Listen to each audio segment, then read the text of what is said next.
Buenas chicos y chicas, vamos ya a terminar el tema 5 con este último vídeo sobre las revoluciones rusas. Lo he ilustrado aquí, pues primero con el águila de dos cabezas, que es el símbolo del Imperio Ruso, de la Rusia de los zares, y la hoz y el martillo, que será después el símbolo de la Unión Soviética, de la Rusia comunista, una vez que triunfe la revolución. En este esquema, pues primero vamos a empezar viendo las causas, después continuaremos viendo los grupos diferentes de oposición que se formaron contra los zares, las diferentes revoluciones y, por último, la guerra civil, la formación de la Unión Soviética. Sobre las causas, pues quizás la más importante de ellas sea el inmovilismo de sus monarcas, de los zares. Los zares son los reyes de Rusia, por decirlo de algún modo. Y aún en esta fecha continúan manteniendo una monarquía absoluta. Fijaros, estamos en 1917. La Revolución Francesa fue en 1789. Han pasado más de 120 años y aún sigue existiendo una monarquía absoluta que se apoya en el ejército y en la Iglesia ortodoxa. La Iglesia ortodoxa no es la Iglesia católica, ¿vale? Es otra sección diferente que está muy extendida pues, por Europa del Este, ¿vale? Esta familia de aquí tan simpática pues son el zar Nicolás II y su familia, que como vamos a ver luego, acabaron nada más que regular.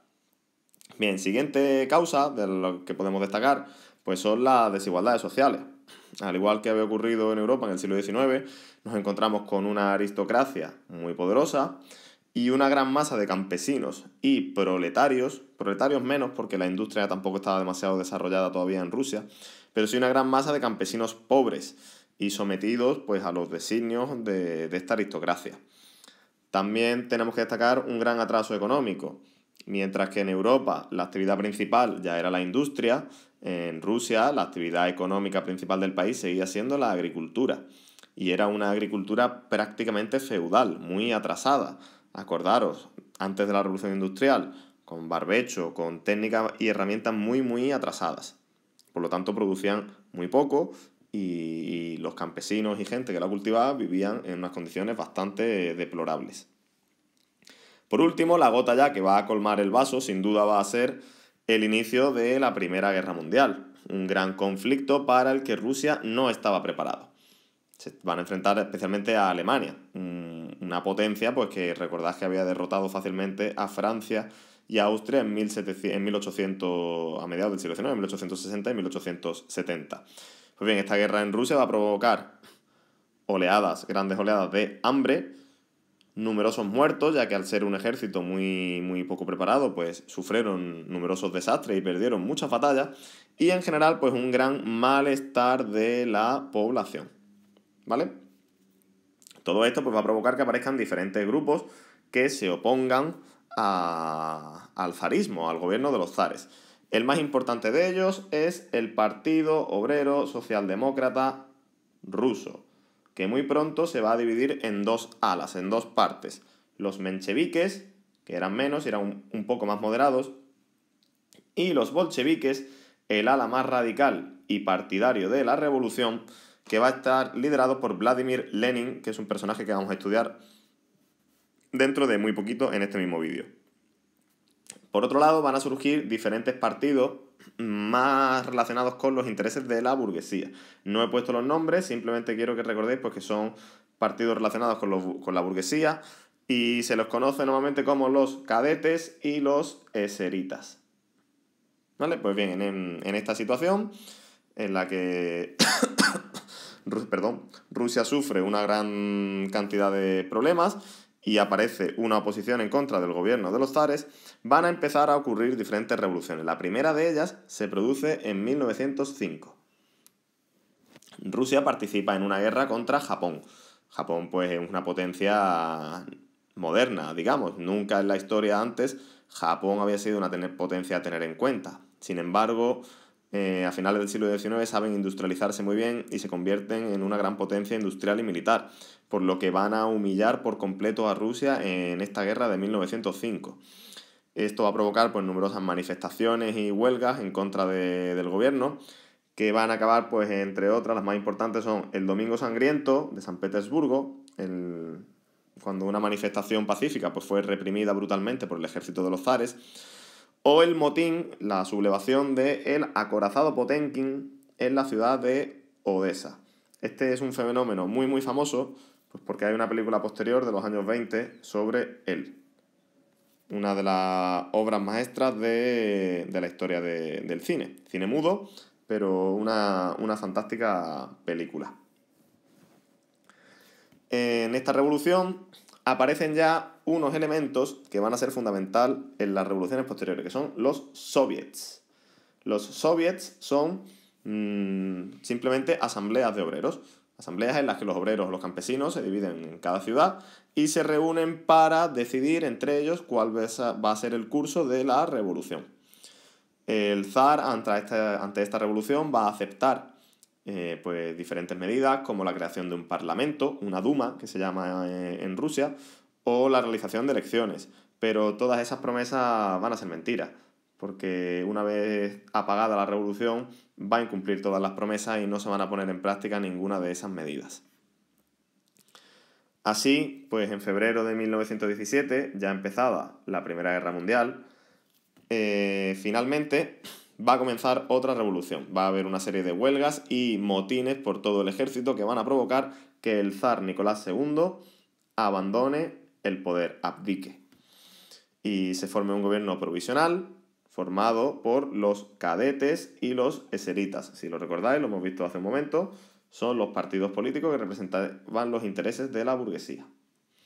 Y una de las medidas de este gobierno provisional va a ser continuar la guerra, que era una de las demandas del pueblo, acabar la guerra. Sin embargo, el gobierno provisional decide que hay que llevarse bien con los aliados occidentales, con Francia y con Inglaterra, y por tanto hay que continuar en la guerra.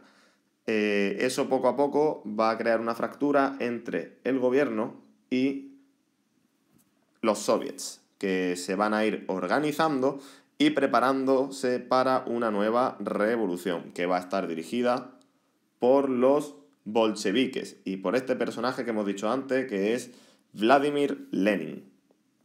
Lenin en abril pues, va a publicar una serie de medidas que deberían llevarse a cabo, como acabar con la guerra, nacionalizar los bienes del imperio, las fábricas, las tierras y repartirlas entre los campesinos.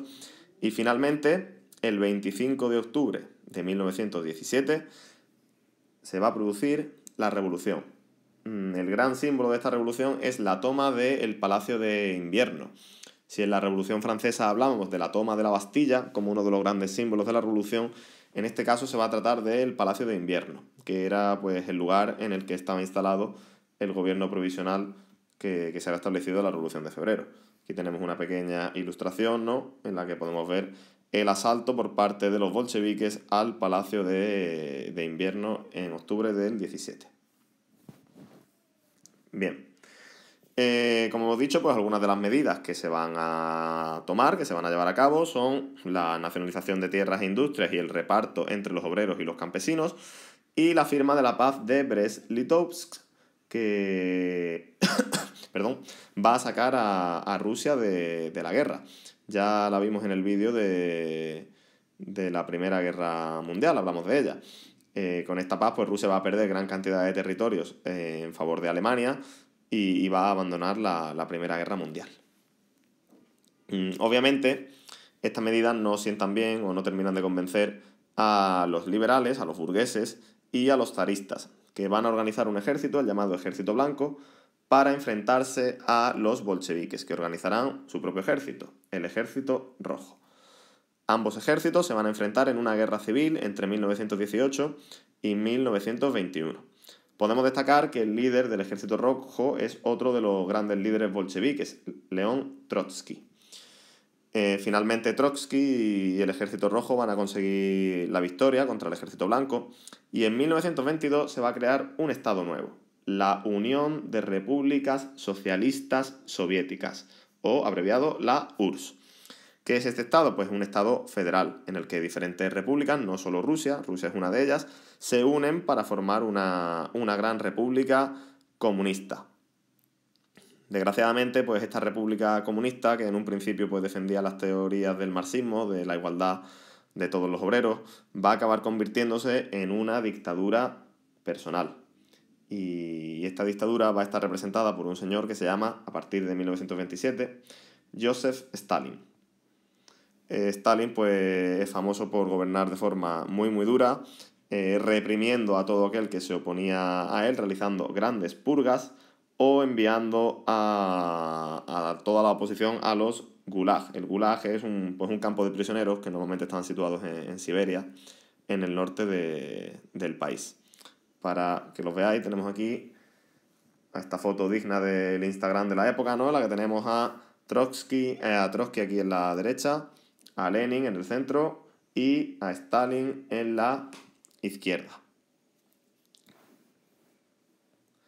Y con esto básicamente terminamos el vídeo y terminamos el tema 5, en el que hemos hablado del imperialismo, cómo el imperialismo condujo a la Primera Guerra Mundial y dentro de la Primera Guerra Mundial cómo se produjo la revolución en Rusia. En el próximo vídeo ya pues pasaremos al siguiente tema, en el que veremos qué pasa en Europa después de la Primera Guerra Mundial.